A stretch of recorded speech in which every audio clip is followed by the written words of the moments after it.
3, 2.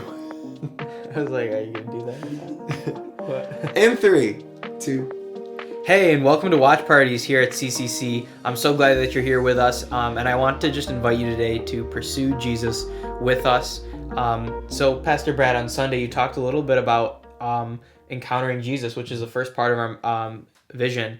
So you talked about how the story of our vision was developed, and then you said that it was more than feeling, right? Yeah. Encountering Jesus is more than feeling. So that means that it can be spiritual, it can be emotional, physical, intellectual, and ultimately it's really a revelation of who Jesus is. Yeah, we're not just chasing the goosebumps of God, right? We're really chasing a person. And whether you encounter him in a way that is, as you just said, spiritual, emotional, intellectual, physical, all of those things, there could be feelings that go along with it. And because we're human, there almost certainly will be some kind of feeling associated with it. But it's not the feeling we're chasing. We're chasing a person. His name is Jesus. Yeah. And on Sunday, we talked a lot about the what it could look like, what encountering God means. But I thought in our time now for our watch party video that we would talk a little bit more of why. Talk about why we should desire an encounter with Jesus. Yeah. The first answer and really the only answer needed is because he's worthy. That kind of is like, period, close the book, it's over. But we're going to take a little more time here, don't worry.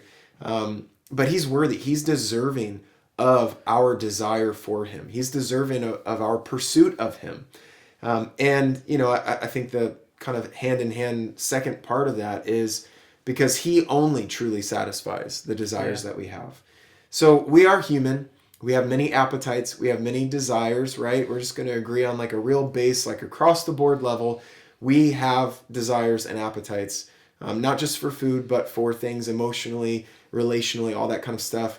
And those desires come from, a place within us, kind of a belief, a human belief that we have an ache within us that can only be satisfied by something outside of us. Yeah. And this desire can lead us to God, and that can be really great. This desire can also lead us to a lot of brokenness. So we desire emotional satisfaction. Why do we desire that? Because we want to be understood and we want to understand, right? How many times is your emotional satisfaction disrupted by the thought of, I don't understand why this is happening. I don't understand why they did this to me, why they said that, why they didn't do this or didn't say that, right? Mm-hmm. We desire physical beauty. Or physical comfort. Why do we desire these things? Because we like what looks good and what feels good. We're human. We desire relationships because we want to know that we belong to someone and we want to be longed for by someone else.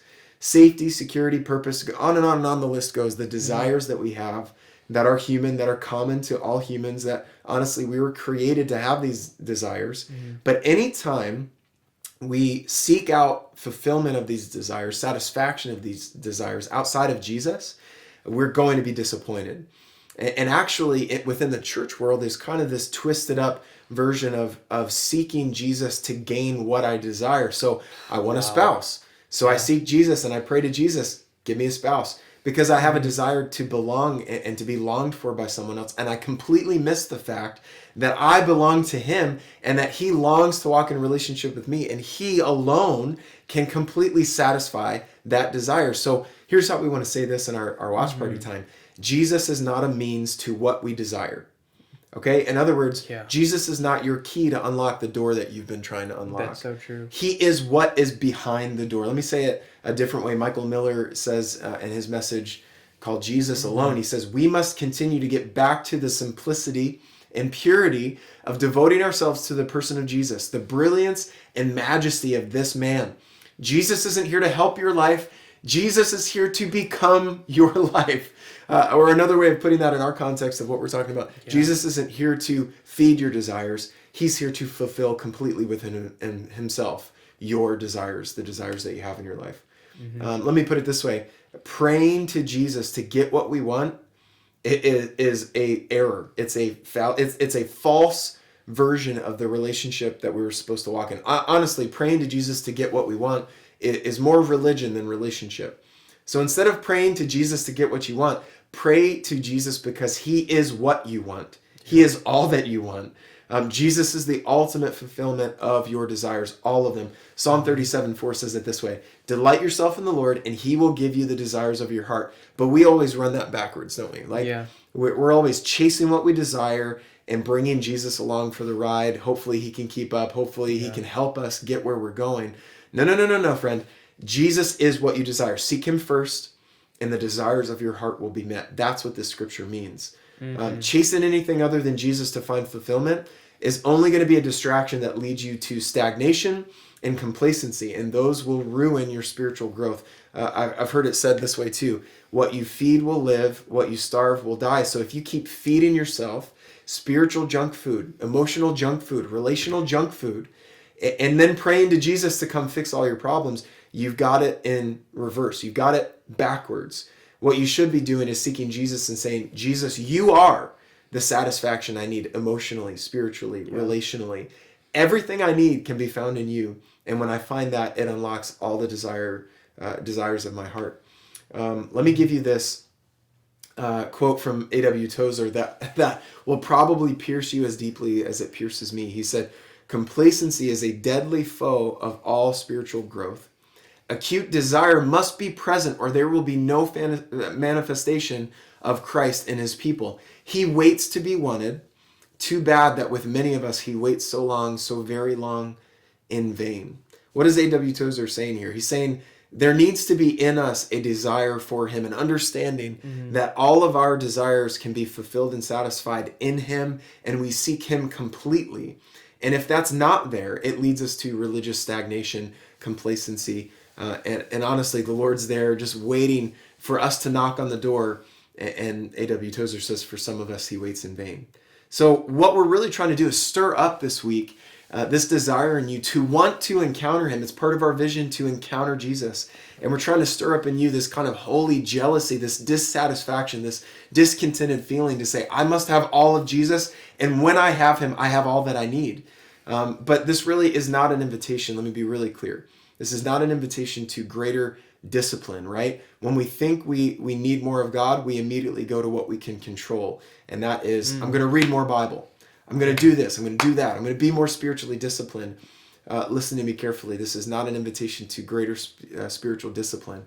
This is an invitation to, or really a call to live your life with a greater desire for him, to do things differently than you've done them before, in a way that positions your life to attract him with the hunger that you have for him. That's when we encounter Jesus and everything changes. Yeah. Wow. Pastor Brad, that was really, really great for the teaching. That was, wow. Honestly, with that being said, I just want to encourage you all just to take some time to answer some of the questions that we have for you. Take 15 minutes or so to just engage with your watch party, or maybe have some dialogue with the Lord. So we'll see you in a few minutes.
All right, welcome back. Hopefully you had some great discussion with some of our questions and anything else that popped up in your minds during that 15 minutes or whatever time you spent. We want to transition now to kind of closing out our video and talking about the invitation that's here for all of us. And really the invitation is to what I said right before we broke for questions, to not be, disciplined in a deeper way, but to really let our desire for Him drive us to a place of like even greater desire. Once I am satisfied in Him a little bit, I want more. And what I want to do is invite you to maybe try something different, try something new that you've never tried before. If you found yourself in past seasons just kind of getting stale and bored in your faith, maybe do something different. I want to encourage you to maybe try spending 20 minutes a day with Jesus. Yeah. Relationally. Listen, I'm not talking about discipline.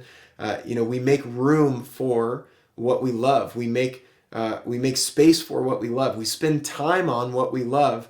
So if you love Jesus, spend some time with Him this week. Maybe you're thinking, well, I already do that. I already spend some time with Him. Well, consider increasing it by 20 minutes or consider doing something different. Maybe you need to just sit down and very relationally say, Jesus, How could I spend more time or better time with you?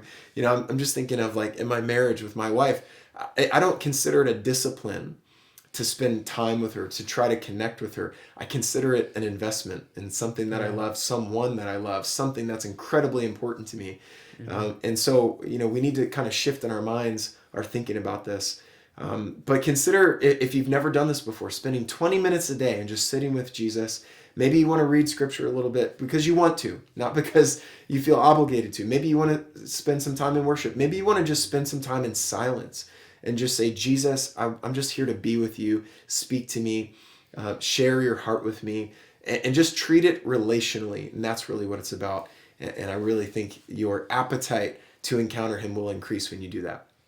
Yeah, wow. That was just really great, Pastor Brad. I just want to thank you again. Other than that, hey, thank you all for joining us, and I will see you Sunday or next week in the next Watch Party video.